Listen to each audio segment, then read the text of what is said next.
बुद्धि की अधिष्ठात्री माँ सरस्वती के चरणों में नमन। ब्रह्म ऋषि खेतेश्वर भगवान को मेरा नतमस्तक प्रणाम। परम पूज्य गुरु महाराज भोम जी महाराज के चरणों में मेरा प्रणाम।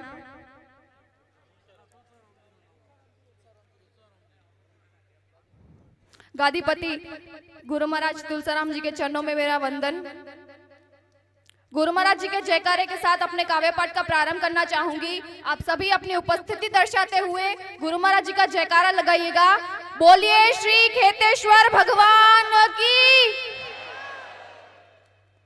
मैं शक्ति की देवी की उपासना करना चाहती हूँ और मैं चाहूंगी कि आप सभी मेरी शक्ति की देवी की उपासना में सम्मिलित होइएगा। वर्तमान जैसे तैसे कटता सभी का, किंतु वर्तमान जैसे तैसे कटता सभी का, किंतु व्यापक भविष्य की कहानी होनी चाहिए। मरकर एक रोज जाना सबको पड़ेगा, मरकर एक रोज जाना सबको पड़ेगा। मरने के बाद भी निशानी होनी चाहिए। अश्रुओं की धार के समक्ष घुटने न टेके, हिंदू वाली बेटी स्वाभिमानी होनी चाहिए। हिंदू वाली बेटी स्वाभिमानी होनी चाहिए। वक्त आ पड़े तो बैरियों का वक्ष चीर डाले। लक्ष्मीबाई जैसी मर्दानी होनी चाहिए, लक्ष्मीबाई जैसी मर्दानी होनी चाहिए। और आप सब इतिहास के मर्मज्ञ व्यक्ति हैं, आप सब जानते हैं कि जब कोई देश गुलामी की बेड़ियां झेल रहा होता है तो ऐसा लगता है जैसे पूरी प्रकृति ही परतंत्र है। वो दृश्य चित्र आपके समक्ष रखती हूँ। निर्जला शुष्क सी धरती पर मानवता जब उंभलाती है, जब घटा टोप अंधियारे में, जब घटा टोप अंधियारे में स्वातंत्र घड़ी अकुलाती है।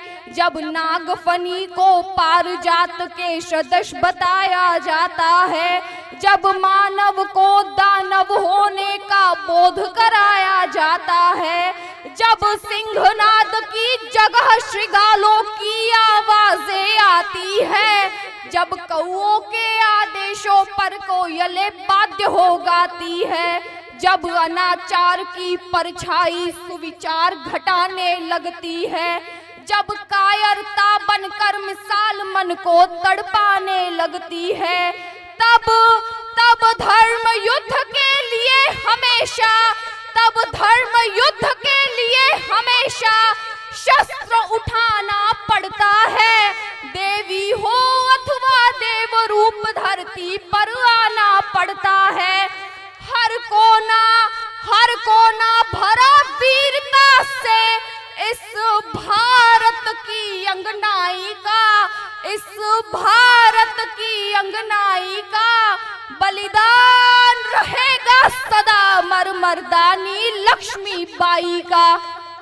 और वो ऐसी परिस्थितियां थी जब बड़े से बड़ा राजा आत्मसमर्पण कर रहा था अंग्रेजों की सेना के सामने। ऐसे में एक महिला का स्वर बुलंद होना अपने आप में एक आश्चर्यजनक घटना थी।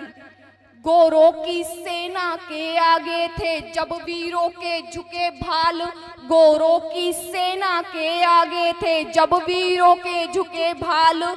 झांसी पर संकट छाया तो जल उठी शौर्य की महाज्वाल। अबला कहते थे लोग जिसे जब पहली बार सबल देखी, भारत क्या पूरी दुनिया ने नारी की शक्ति प्रबल देखी। लेकर कृपाण संकल्प किया, निज धरा नहीं बटने दूंगी। मेरा सिर चाहे कट जाए, अस्तित्व नहीं घटने दूंगी। पति परम धाम को चले गए, पति परम धाम को चले गए। मैं हिम्मत कैसे हारूंगी, मर जाऊंगी समरांगण में या तो गोरों को मारूंगी। त्यागे श्रृंगार अवस्था के, त्यागे श्रृंगार अवस्था के रण के आभूषण धार लिए। जिन हाथों में कंगन खन के उन हाथों में हथियार लिए, शिशु पृष्ठ भाग पर बांध लिया, वल्गाएं साधी दांतों में, फिर घोटक पर होकर सवार कह लिए खड्ग निज हाथों में। जब तक महिषेष शीश पर है उदाहरण तरुणाई का, बलिदान रहेगा सदा मर्दानी लक्ष्मीबाई का। गोरों की सेना पर रानी दावानल बनकर छाई थी, रणचंडी ने खप्पर भरकर जब अपनी प्यास बुझाई थी। उड़ चला पवन के वेग पवन, बादल बादल बन बरस गया। महारानी के युद्ध कौशल में दो घोड़ों का वर्णन है, पवन और बादल। उड़ चला पवन के वेग पवन, बादल बादल बन बरस गया। चपला सम तलवारें चमकी, दुश्मन पानी को तरस गया। रण बीच अकेली डटी रही। यहाँ पर एक प्रश्नवाचक चिन्ह उमड़ता है कि महारानी युद्ध में अकेली क्यों थी। हम सब जानते हैं कि यदि उस समय के ग्वालियर नरेश ने महारानी का साथ दे दिया होता तो हम 1857 की क्रांति में ही आजाद हो गए होते, परंतु ऐसा नहीं हुआ। और रण बीच अकेली डटी रही, साहस के तब पौबारे थे। दुश्मन से बाजी जीत गए पर हम अपनों से हारे थे। और अपनों से हारने की ये परंपरा कब से चली आ रही है, कुछ ऐतिहासिक साक्ष्य आपके समक्ष रखती हूँ।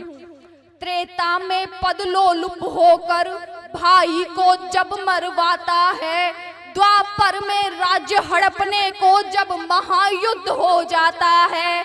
सत्ता को अक्षुण रखने का जब लोभ मोह जग जाता है, तब गद्दारी का कुटिल दाग उसके माथे लग जाता है। इतिहास साक्ष्य बन जाता है हर अकथनीय सच्चाई का, बलिदान रहेगा सदा मर्दानी लक्ष्मीबाई का।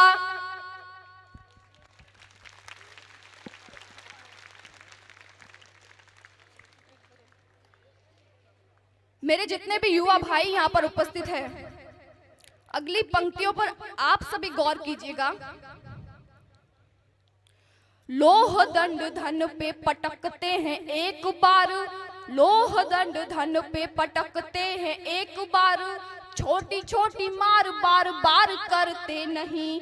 वीरता में दक्ष वक्ष तोपों के समक्ष धर, वीरता में दक्ष वक्ष तोपों के समक्ष धर।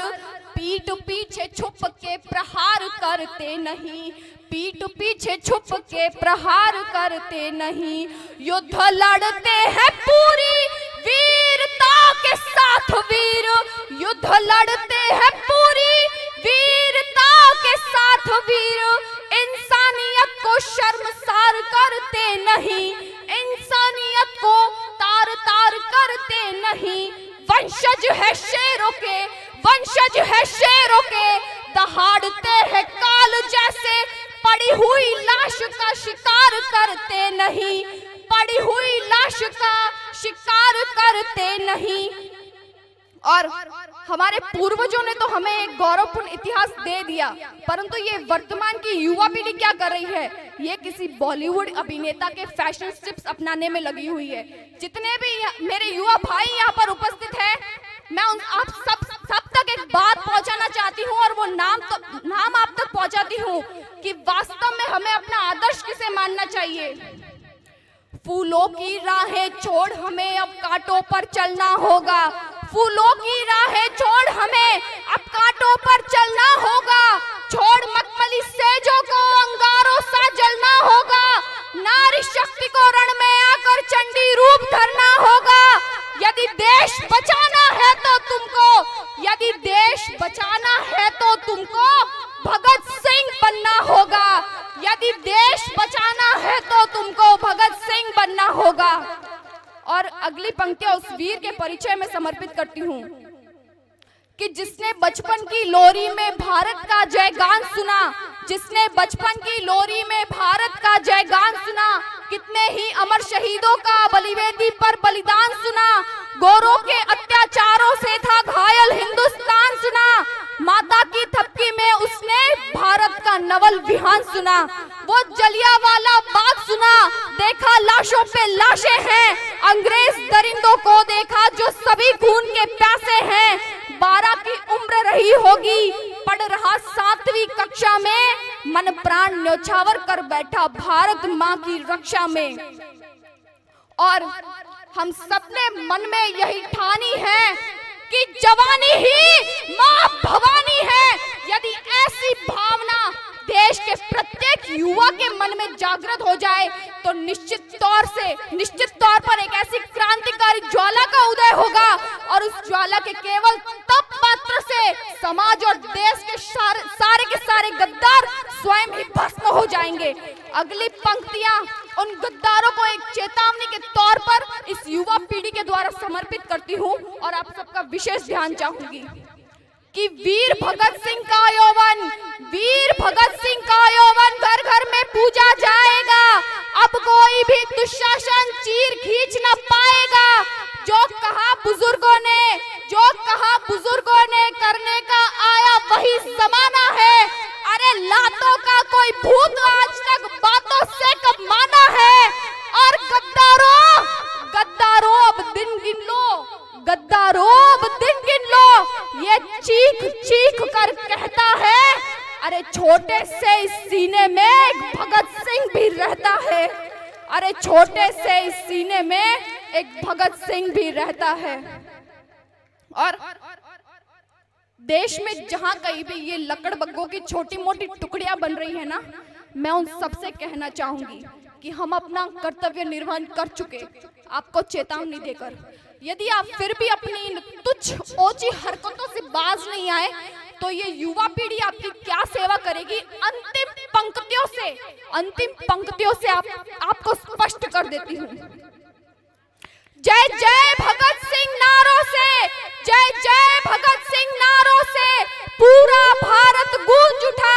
हर बालक वृद्ध हुआ मानो, उनके चरणों को पूज उठा।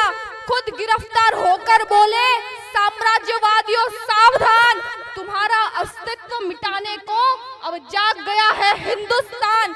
घर घर में पैदा भगत सिंह, घर घर में पैदा भगत सिंह, माता का कर्ज चुका देंगे।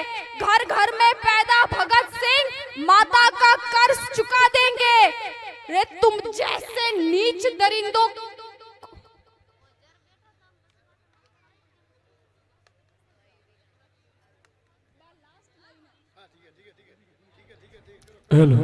एक बार जोरदार तालियों से इस बेटिया का अभिनंदन।